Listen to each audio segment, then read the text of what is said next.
In November, President Trump announced he would, quote, permanently pause migration from all third world countries to the U.S. after a member of the National Guard was killed and another badly wounded in Washington, allegedly by an Afghan refugee. But there is one group of refugees the Trump administration is welcoming.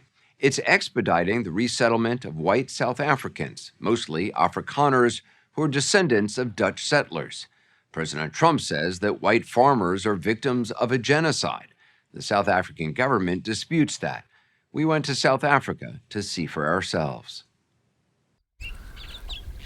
In the rolling hills of KwaZulu-Natal province in the southeast of South Africa, we met Darrell Brown, a seventh-generation rancher and farmer. Did you grow up knowing you would be a farmer? It was always in my blood. It's a calling. But that calling has often come with risks. 10 years ago, his 82-year-old father was brutally attacked on the farm by robbers looking for guns and money. Then in 2020, Brown's friends, Glenn and Vida Rafferty, were murdered in a robbery on their farm nearby. Your father was attacked. You've had friends murdered. Do you live in fear? I certainly live carefully. We're aware of what's happening around us. We don't take silly chances.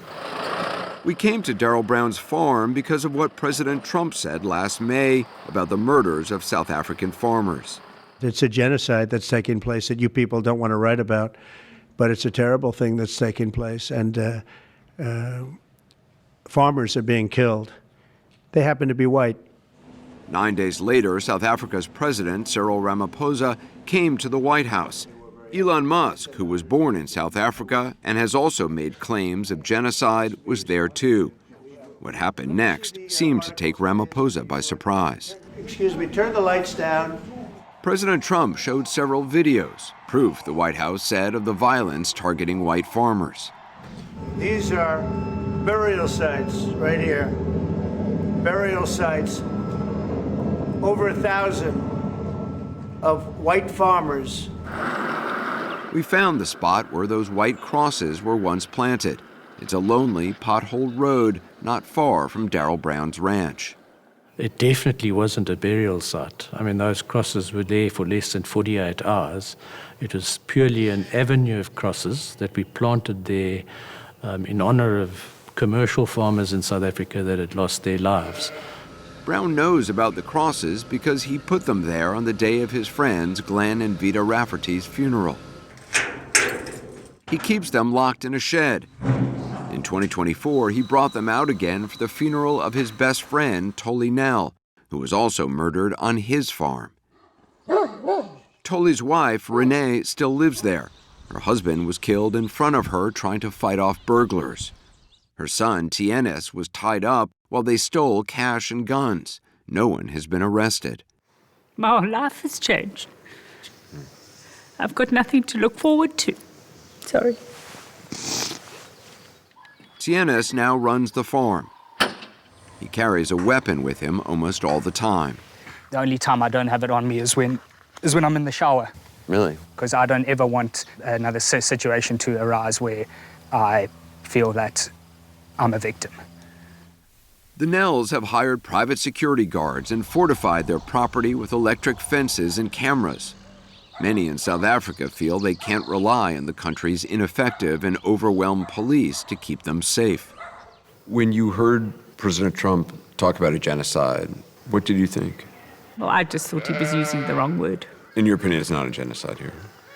Not what I know as a genocide, not what I've heard of what a genocide is.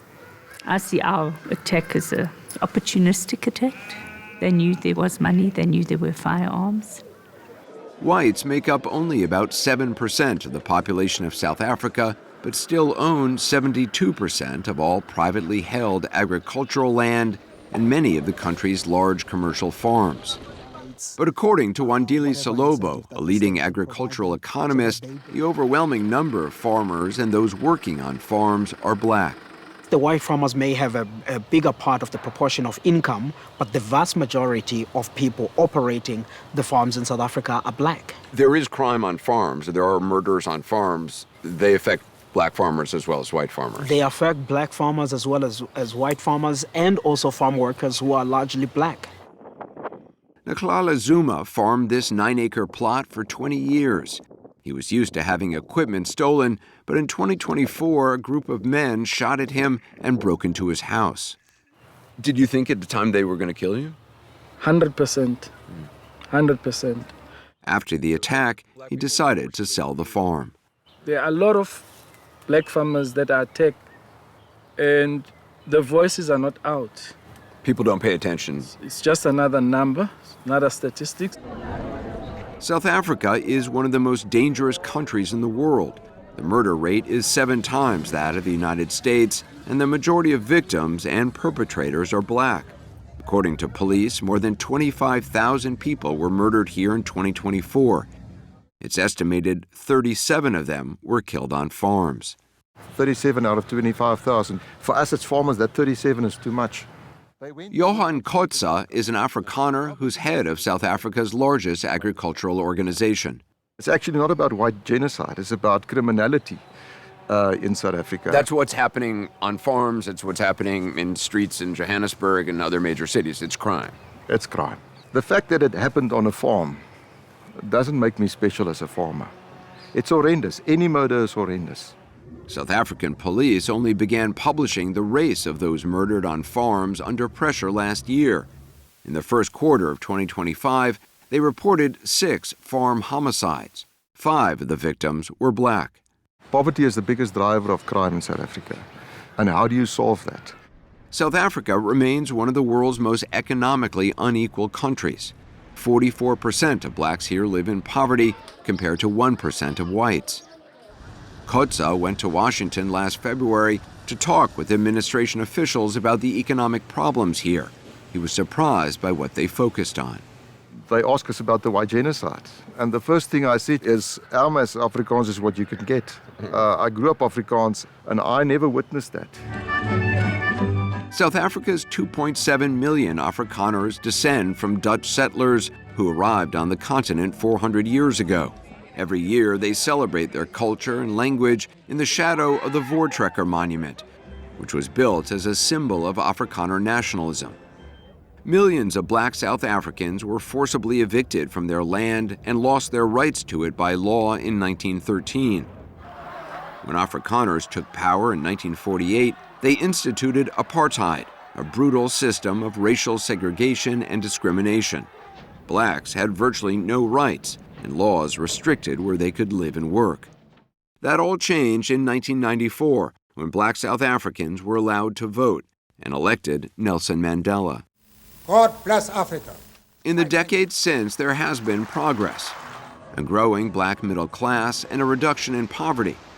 But some controversial government efforts to redress inequalities have been plagued by graft and cronyism. We're here today to talk about South Africa. White supremacists in the U.S. and elsewhere have long portrayed Afrikaners as victims of discrimination and worse, genocide. But those claims didn't go mainstream until 2018, when then Fox News host Tucker Carlson began alleging Afrikaner farmers were being killed and having their land seized. An embattled minority of farmers, mostly Afrikaans-speaking, is being targeted in a wave of barbaric and horrifying murders. President Trump then tagged Tucker Carlson in a tweet, saying there were large-scale killings of farmers in South Africa and the government was now seizing land from white farmers. Are there large-scale killings of farmers and is the government seizing land? It is not happening. Donald Trump was fed this information, this link farm murders, genocide. There is no such a thing. Max Dupree is a prominent Afrikaans journalist and former newspaper editor. Are you the victim of unjust discrimination? I've never been discriminated against. And I'm a loud-mouthed citizen because I'm a journalist. So I express myself very strongly, also against this inept, corrupt government. Discrimination is outlawed under South Africa's constitution, which also protects property rights and due process. But in January last year, the South African Parliament approved a Land Expropriation Act, which critics say violates that constitution. The government compares the Expropriation Act to eminent domain in the United States, which allows it to buy private land for public use. What's different is that South Africa's Expropriation Act could, in some cases, allow the government to take land without compensation, and not just for public use, but to redress past discriminatory laws. Landowners have the right to fight back in court, but that might take years. The Expropriation Act isn't in effect yet, and it's being challenged in court by South Africa's second-largest political party and by Kali Kriel, the CEO of the Afrikaner rights group AfriForum, who's repeatedly traveled with others to Washington to lobby for support. There is a serious threat to property rights. There is a serious threat to the lives of farmers, and that needs to be recognized. Are white farmers being killed for their land? Yes, I believe so. Is there a white genocide going on in South Africa? We've never used the term white genocide. We're saying there are tortures, people are being murdered. We are seeing a call for genocide. Shoot to kill! The call for genocide Kriel is talking about is this song. Kill the Boer, the farmer! Kill the Boer, kill the farmer, which President Trump played a video of in the Oval Office in May. In the 1980s and 90s, it was sung at protests against apartheid and is still used at rallies by the man singing, Julius Malema, a race-baiting opposition politician who wants the government to seize white-owned land.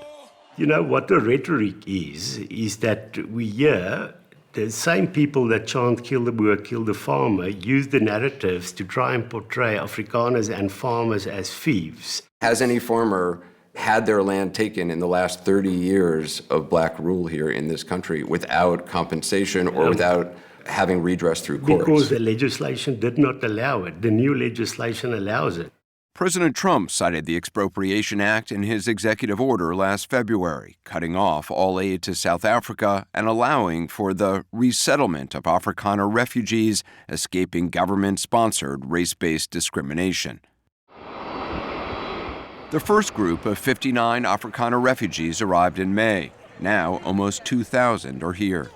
Did you ever imagine that virtually the only group of refugees going to be allowed in the U.S. would be white Afrikaners? That shows up the complete absurdity of this Afrikaner refugee thing. Because they're saying these white Afrikaner refugees, their lives are more important than the bona fide refugees from everywhere else in the world that wants to come there. They're saying white lives are worth more than other lives.